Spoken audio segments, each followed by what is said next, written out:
He wasn't trained for it. He wasn't bred for it. Nobody asked him to do it.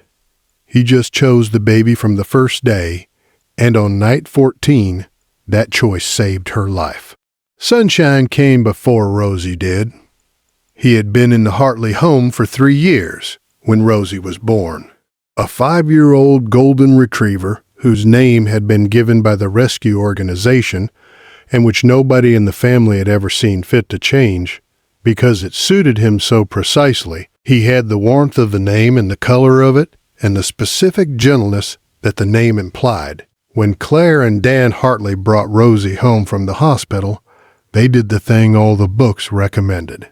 They let Sunshine sniff the receiving blanket first. They made introductions slowly. They gave him space to adjust. Sunshine did not need space to adjust. He walked directly to the Moses basket where Claire set Rosie down, sniffed once with the careful precision of an animal cataloging something important, and lay down beside it. He stayed there for the rest of the afternoon. They took a photograph. It was the first photograph in what would become a significant collection. The dog and the baby, the dog beside the baby, the dog watching the baby, the dog asleep outside the baby's room. They sent it to both grandmothers. They captioned it, "Already best friends." The first 13 nights, Sunshine slept beside the Moses basket on the floor of their bedroom. Not trained there, not placed there. He chose it. When they moved Rosie to the nursery at 2 weeks old, he moved with her. He arranged himself on the rug beside the crib with the air of an animal that has identified its post and sees no reason to discuss the matter further. Dan found this charming, Claire found it charming, and also, quietly, slightly reassuring.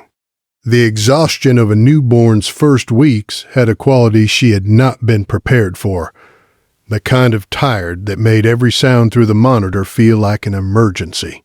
Having Sunshine beside the crib felt, in a way she couldn't quite articulate, like a second layer of something. On night 14 at 3:17 a.m., Sunshine barked. He had not barked once in 14 nights. He had been silent. He had been still. He had been present in the way that a very good dog is present, without drama, without demand, purely occupying the post he had chosen. The bark was a single short, directed sound. Not frantic, not distressed, but the specific quality of a bark that is aimed at something and expecting a response. Dan was out of bed before he was fully conscious. He crossed the hall and opened the nursery door. Sunshine was standing at the edge of the crib, both front paws on the rail, nose over the side, looking at Rosie. Rosie was quiet, still, the wrong kind of still. Dan reached into the crib. Rosie was on her side. She had shifted from her back, and her face was pressed partially into the corner of the bassinet insert, not occluded, not smothered, but angled in a way that had changed the quality of her breathing.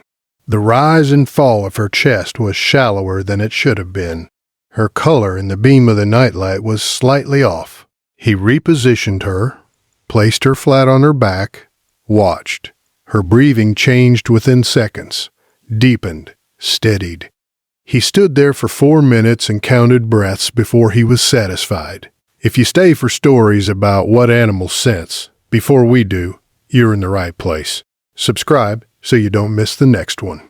The pediatrician they spoke to the next morning was Dr. Amelia Thorpe, who had seen a version of this scenario before. Positional asphyxia in newborns and very young infants, she explained, is one of the more insidious risks precisely because it progresses slowly. There is no sharp, alarming sound. The infant does not cry. The oxygen level drops gradually as the breathing becomes more effortful. Many infant monitors detect movement but not the specific quality of respiratory effort. Dogs, Dr. Thorpe said carefully, are not a substitute for proper, safe sleep practices. She was clear about that. But she also acknowledged what the research had increasingly shown. that the canine olfactory system detects the chemical changes in exhaled air that accompany oxygen desaturation earlier than most sensor technology currently does.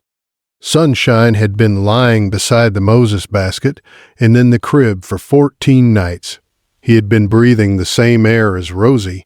He had been tracking in that continuous, unhurried way that dogs track things what her breath normally smelled like. When it changed, he knew. He told them the only way he could. Has your dog ever reacted to your sleeping baby in the middle of the night in a way that didn't make sense until you walked in and saw what was happening? Please share it below. Dan and Claire read the Safe Sleep Guidelines again that week, with the focus of people who understand now that guidelines have reasons. They adjusted Rosie's sleep position. They checked the bassinet insert. They spoke to the pediatrician about the specific scenario, and they let Sunshine keep his spot beside the crib. He is still there.